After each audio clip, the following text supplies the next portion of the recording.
Okay, this is part 2. This is a Caterpillar earth scraper behind there. We got a tree growing through it.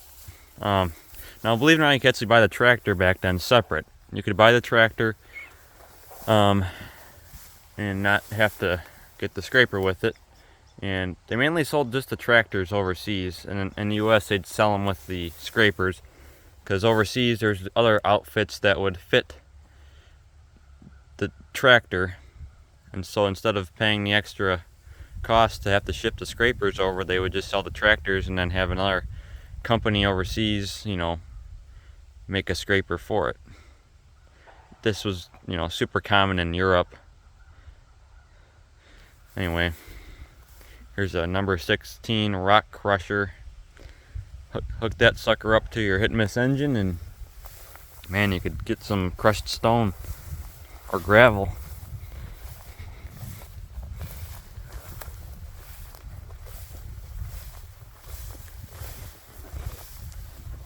Sorry if the video comes out a little shaky. I'm trying to walk through crabgrass over here and not fall down.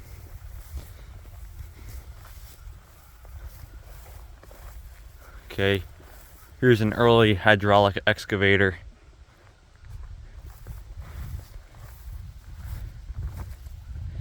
I think this one's got a Detroit in it. Yeah,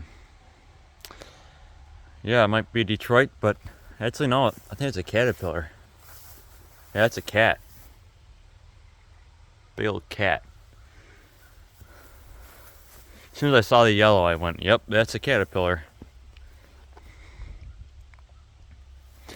Yeah.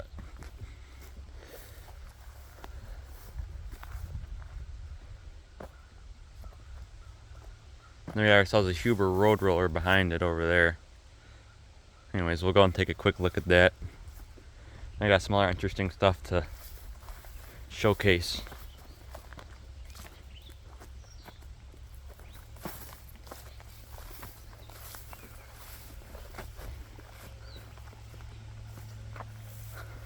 Here it is, the Huber, right there. Another fine piece of equipment. This thing has been here as long as I can remember. It's been here, sitting in the same spot since I was probably 5 years old. I can remember I got pictures of me standing on this thing when I was like 5 years old. Still in the same spot it's been. Over here we got a cement mixer, and if you'll look, I'm not sure how many people know about these. This is a Wisconsin V4. I think it's like a V4 HD or something. I cannot remember the bigger Wisconsin models. I know the smaller ones, you got the AHHs, but yeah, it's a Wisconsin V4. These engines, they still make them. They still make these engines, I think. I mean, these engines they were so popular and so successful. And it's an air-cooled engine too. It's not liquid-cooled. This is an air-cooled V4. Super successful. They use these on New Holland, pieces of equipment that if your tractor didn't have a power takeoff on it, you could put one of these on it. And they sold them with the V4 engines as well as the THD twin cylinders, and they were really, really good running engines. Yeah. And also sold a overhead valve version of these engines too. I'll have to do a video on the overhead valve version one of these days. They're really interesting, these V4s. If you don't know much about them, I'm sure you'd like to find out more. Alright, next up we have this Hobart genset / welder, and it's hooked up to this, I think it's either a Hercules, might be a Hercules, I think. Yeah, it's a Hercules. Inline 6 gasoline engine. Keep in mind, this is from a time when, or I should say, these were built during a time when, the engine in your automobile was basically identical to the engines they were using on farm tractors and, industrial equipment. I mean, you can't say that about modern stuff. I don't want to be that guy saying, oh, modern stuff, this, that, and the other, but I mean, this was back then when the same engine in your automobile was, used in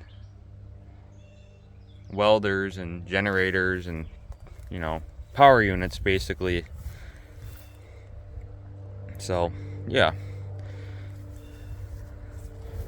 I'm gonna be that guy and say, they don't build stuff like they used to. Here's a quick look at this little Hart Par.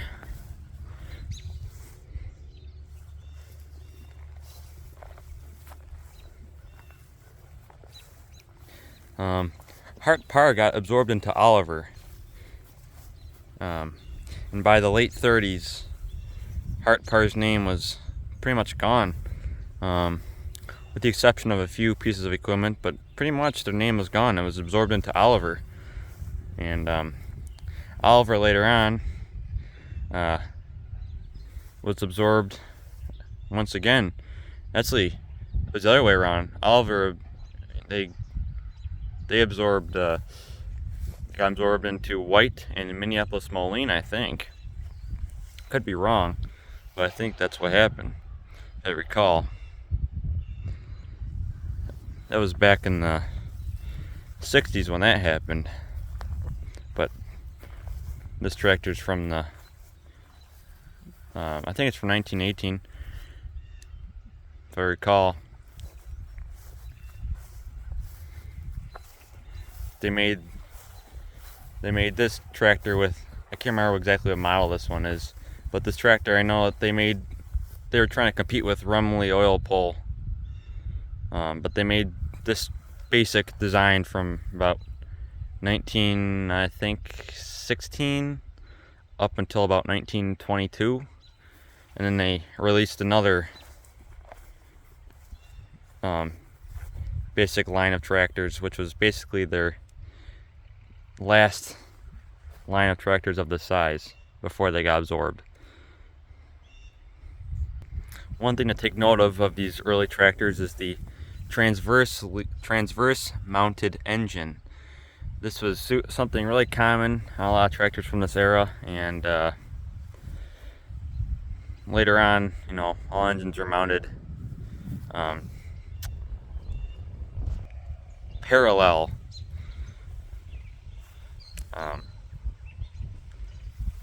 to the tractor, if you will.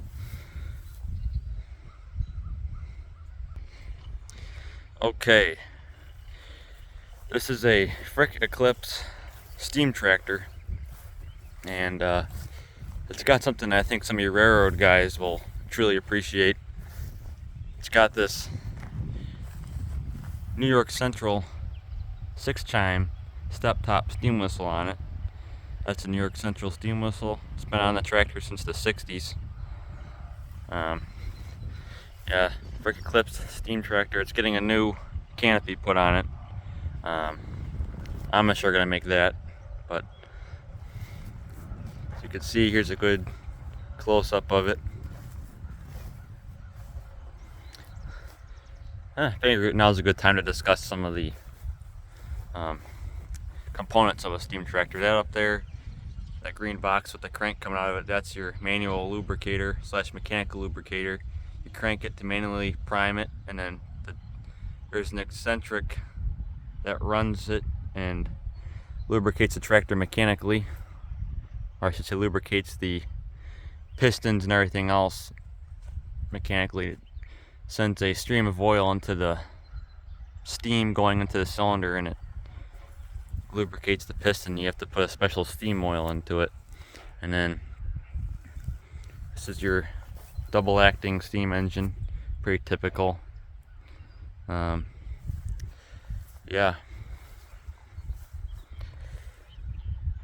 there's your water sight glass over here. That's your eccentric that runs everything. It runs your valve, it runs the lubricator.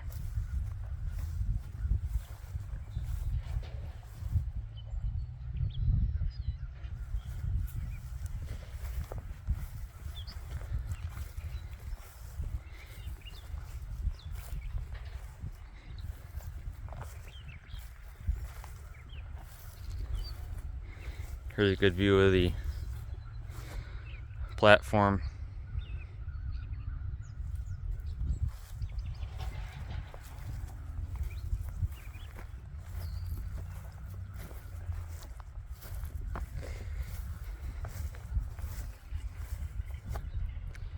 And then this is your clutch inside the flywheel here. These, I'm gonna call them dogs. The dogs come out and engage on the inner surface of the flywheel there, and then they run to a gear that drives down to your wheel. When the tractor is staying still, you could use the flywheel to run belt-driven equipment like a sawmill, or you could use it to run a line shaft, to run tools and other stuff like that. I'm being kind of vague when I say you could use it to run belt-driven equipment. There's tons of belt-driven equipment out there that you could drive, but there's too much to really, get specific with. And then over here we have a parts tractor that they're using to harvest parts off of. Now they took the safety valve off of this one, off of the other one, so no one will steal it. But here's what a safety valve looks like. That's your steam dome to run all of the accessories off the dome.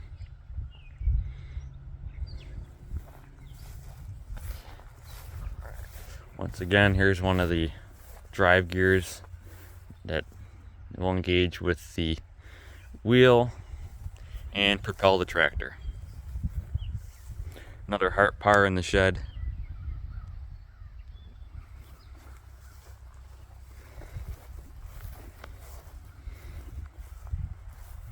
Give you guys a close look at the smoke box.